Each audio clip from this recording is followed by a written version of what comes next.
Big TV భక్తి సమాచారం WhatsApp ఛానల్లో జాయిన్ అవ్వండి. అన్ని విశేషాలు ఎప్పటికప్పుడు తెలుసుకోండి. మీకిది క్రూరంగా అనిపించొచ్చు. ఎన్నో ప్రయోగాలు జరిగాయి. అంటే కొన్ని పనులు చేశారు. ఆ వ్యక్తులు మళ్లీ మళ్లీ కలిసొచ్చారు. దాన్ని ఒక ప్రత్యేక ఉద్దేశంతో చేశారు. వాళ్ళని వేరే విధంగా అనుసంధానించారు.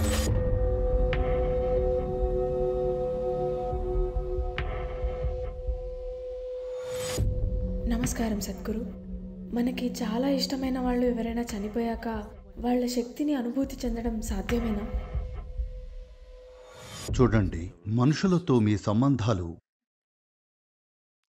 శరీరం లేదా మనస్సు కొంచెం భావోద్వేగాలతో లేదా ఈ మూడింటి కలయికతో కూడుకున్నవి.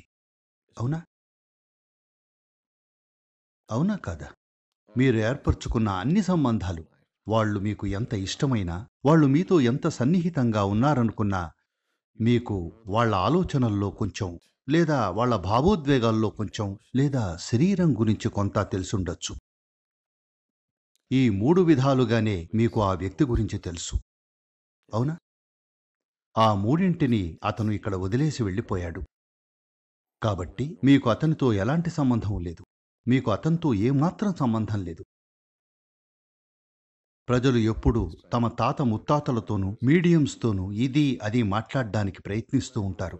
వాళ్ళు చాలా కాలం నుంచి ఇలాంటివి ప్రచారం చేస్తున్నారని తెలుసు. మీరు చనిపోయాక పైన స్వర్గంలో మీ కుటుంబాన్నంతా కలుసుకుంటారు అని.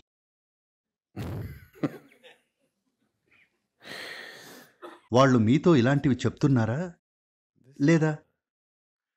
ఇది చాలా భయంకరమైన విషయం. నువ్వు చనిపోయాక స్వర్గంలో నీ కుటుంబం మొత్తం నిన్ను రిసీవ్ చేసుకోవడానికి ఎదురుచూస్తూ ఉంటుంది అని చెప్పడం.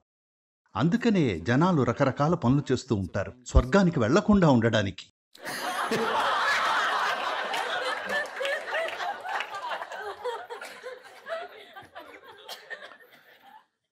చూడండి, ఇది మీకు క్రూరంగా అనిపించొచ్చు.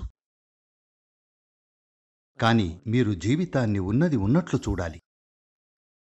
మీరు ఊహా ప్రపంచంలో ఉండాలనుకుంటే మీ ఇష్టం.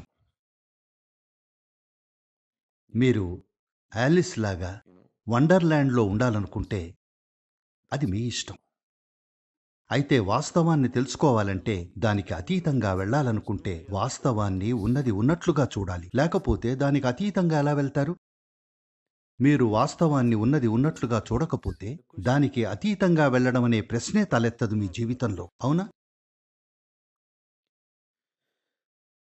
బాగా గమనించి చూడండి. మీకు చాలా ఇష్టమైన వ్యక్తిని తీసుకుని దీన్ని జాగ్రత్తగా పరిశీలించండి. ఆ వ్యక్తి గురించి మీకు ఏం తెలుసు? మీరు వాళ్ల శరీరాన్ని కొంచెం తెలుసుకుని ఉండొచ్చు. అంతా కాదు, కొంచెం మాత్రమే. వాళ్ల మనసుని కొంచెం తెలుసుకుని ఉండొచ్చు. అంతా అస్సలు కానే కాదు. వాళ్ల భావోద్వేగాలను కొంతవరకు తెలుసుకుని ఉండొచ్చు. వీటికి మించి మీకు ఆ వ్యక్తి గురించి ఏం తెలుసు? ఏమైనా ఉందా? ఏమీ లేదు కదా. అంటే మీరు ఆ వ్యక్తితో అంత లోతుగా మాత్రమే వెళ్ళగలిగారు. శరీరం, మనస్సు, భావోద్వేగాలు, ఈ మూడింటిని అతను చనిపోయేటప్పుడు వదిలేసిపోతాడు. అతను చనిపోయాక అతనితో మీకు ఎలాంటి సంబంధం లేదు. మీతో ఏమాత్రం సంబంధం లేదు. అతను కూడా మీతో ఎలాంటి సంబంధాన్ని ఆశించడు. సంబంధం అనేది ఆలోచనలు, భావోద్వేగాలు, ఇంకా శరీరం ఈ పరిమితులకు అతీతంగా వెళ్ళినప్పుడే ఆ సంబంధాలు అనుసంధానమై ఉంటాయి. Those relationships are connected. ఎన్నో ప్రయోగాలు జరిగాయి. అంటే కొన్ని పనులు చేశారు. ఇద్దరు వ్యక్తులు మళ్లీ మళ్లీ కలిసేలా, పదే పదే కలిసేలా. Repeatedly. దీన్ని ఒక ప్రత్యేక ఉద్దేశంతో చేశారు. ఊరికే కాదు, భావోద్వేగాల కోసం కాదు, కొన్ని విషయాలు నెరవేర్చడానికి ఒక ప్రత్యేక ఉద్దేశంతో చేశారు. అందుకే ఆ వ్యక్తులు మళ్లీ మళ్లీ కలిసొచ్చారు. కానీ అది చేసినప్పుడు వాళ్ళని వేరే విధంగా అనుసంధానించారు. భావోద్వేగాల స్థాయిలో కాదు, మానసిక లేదా భౌతిక స్థాయిలో కాదు, పూర్తిగా వేరే విధంగా. వేరే ఏదైనా స్పృశించి ఉంటే తప్ప చనిపోయాక మీకు ఆ వ్యక్తితో సంబంధం లేదు. ఎందుకంటే అంతా అక్కడే ఉంది. చేతనావస్థ, మనస్సు మరియు శరీరం పోయాయంటే ఆ వ్యక్తితో మీకున్న సంబంధం తెగిపోయిందని. చూడండి, ఎవరికైనా అల్జైమర్స్ వచ్చినప్పుడు తన భార్య ఎవరో, తన పిల్లలు ఎవరో ఏమీ తెలీదు. ఎందుకంటే మనసు పోయింది. అవునా కాదా? శరీరానికి తనదైన జ్ఞాపక శక్తి ఉంటుంది, కొంచెం గుర్తుపట్టగలదు, కానీ ఎక్కువైతే కాదు. మనసు పోయినందుకే వాళ్ళు మిమ్మల్ని ఏమాత్రం గుర్తుపట్టలేదు. అంతా అయిపోయింది. మరి చనిపోయాక వాళ్ళు మిమ్మల్ని గుర్తుపడతారని అనుకుంటున్నారా? దయచేసి నిజాయితీగా ఆలోచించండి. మిమ్మల్ని మీరు మోసం చేసుకోకండి. కాబట్టి మనుషులతో మీకున్న సంబంధం ఇంతే. శరీరం, మనసు, ఇంకా భావోద్వేగాల వరకే. వాళ్ళు తమ శరీరాన్ని వదిలేశాక వీటికి ఏమాత్రం ప్రాముఖ్యం ఉండదు. వాళ్లతో మీ వ్యవహారం అంతటితో ముగిసిపోయింది. జీసస్ చనిపోయిన వాళ్ళని చనిపోయిన వాళ్ళకే వదిలేయండని అన్నాడు. తెలుసా? చాలా క్రూరంగా, దురుసుగా అనిపిస్తోంది కదా. ఒకతను, మా నాన్న చనిపోయారు, నేను ఆయన్ని ఖననం చేసి వస్తాను అన్నాడు. అప్పుడు జీసస్ చనిపోయిన వాళ్ళని చనిపోయిన వాళ్ళకే వదిలేయి అంటాడు. ఆయన మీరు చెప్పుకునే విధంగా సౌమ్యుళ్లా కనిపిస్తున్నాడా? అలా కనిపిస్తున్నాడా? చూడండి, మీరిప్పుడే మీ తండ్రిని కోల్పోయారు. మీరెళ్ళి ఎంతో భావోద్వేగంతో అడుగుతారు, నేను మా నాన్నని ఖననం చేసి వస్తాను అని. చనిపోయిన వాళ్ళని చనిపోయిన వాళ్ళకే వదిలేసి నువ్వు నాతో రా. ఈ మాట సౌమ్యంగా ఉన్నట్లు లేదు, అవునా? కానీ వాస్తవాన్ని తెలుసుకున్న వ్యక్తికి ఏం చెయ్యాలో ఏం చెయ్యకూడదో తెలుసు, అంతే.